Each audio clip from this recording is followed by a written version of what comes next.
I hope this video finds you well. Let me ask you a question. Do you find yourself either getting annoyed more and more often, or that the level of the anger is starting to concern you?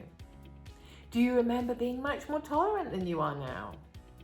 I've been there myself, and it's so hard not to feel worse and worse about yourself after each tirade, whether it's just going on inside your head or especially when others have witnessed it. But it's really important that you understand that you're not turning into a horrible person or losing the plot. There will be some really good reasons why this is happening, and it's important to uncover and understand those reasons. I'm Nikki Green, a sexual marital therapist, affairs expert, and the co-founder of the Academy of Lasting Love. And today I'm going to share my strategy on how to deal with anger when it starts to run the show. Dealing with something emotional by getting angry could just be a method of dealing with things that's been imprinted on you by people who were significant in your life. Or it may just be a habituated way of responding, but right now, getting pissed off about things may feel almost as natural to you as breathing. Do you often say to yourself, why is this happening to me? Or if you get up in the morning and you stub your toe or you spill coffee, do you find yourself immediately thinking, oh boy, I can tell this is going to be a bad day? The sad reality is that like attracts like, and you're only going to see and attract more bad things. And these will just fuel a victim mentality, giving you more stuff to feel self-righteously angry about.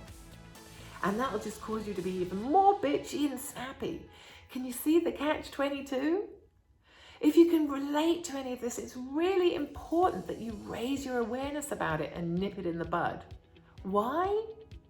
Because it's a downward spiral and it'll only get more and more frequent and more intense. Also, it's just plain exhausting to constantly resonate at this low frequency, continuously attracting other low frequency experiences into your life. Studies have shown that it's also really bad for your health. The constant triggering of cortisol, that fight or flight hormone, can lead to adrenal fatigue, hormonal dysregulation, and diseases like autoimmune disease and cancer. It also takes a huge toll on your relationships.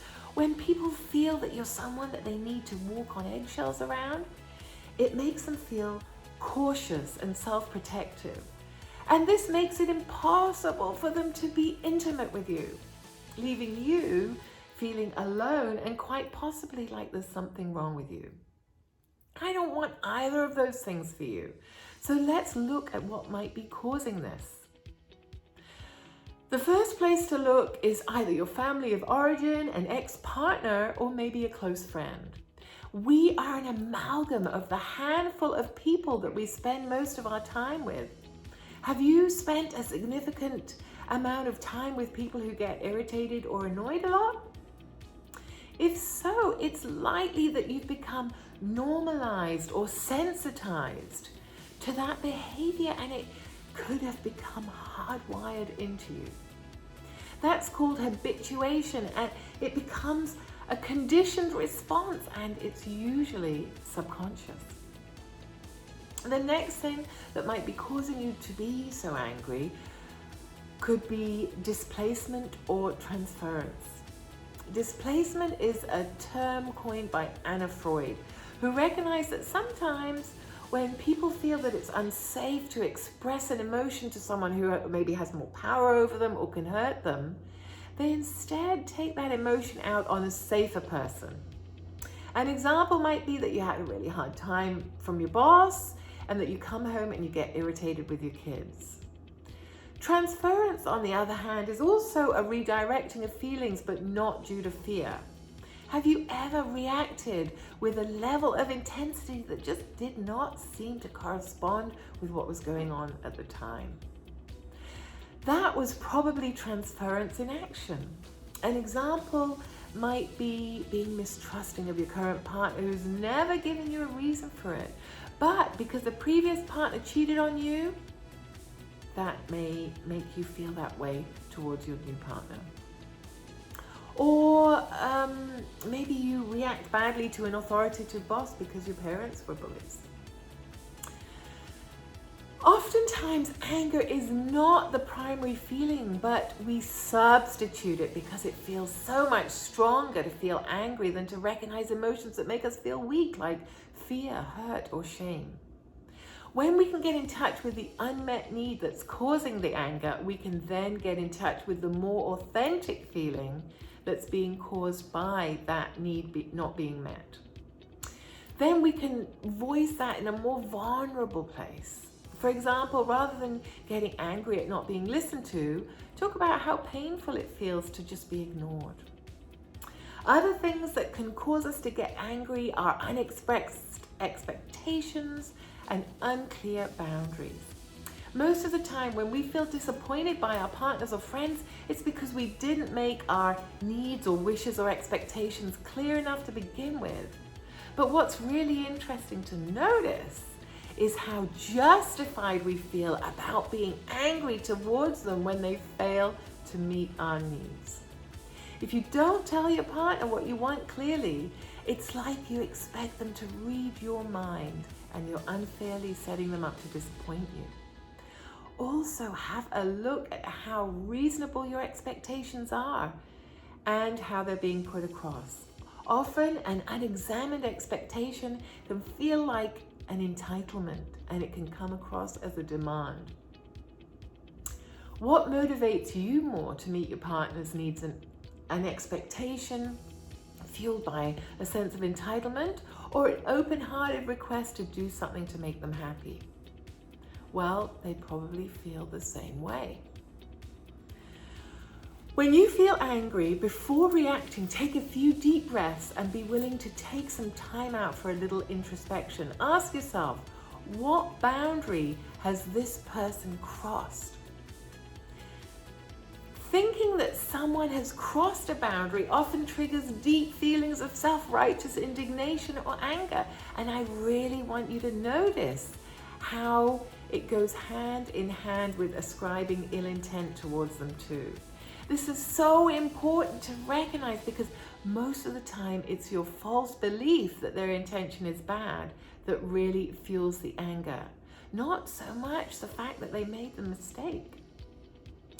Try and separate behavior versus intentions, and instead of reacting to what you think is ill-intentioned, assume that it wasn't and gently explain the effect of their behavior on you.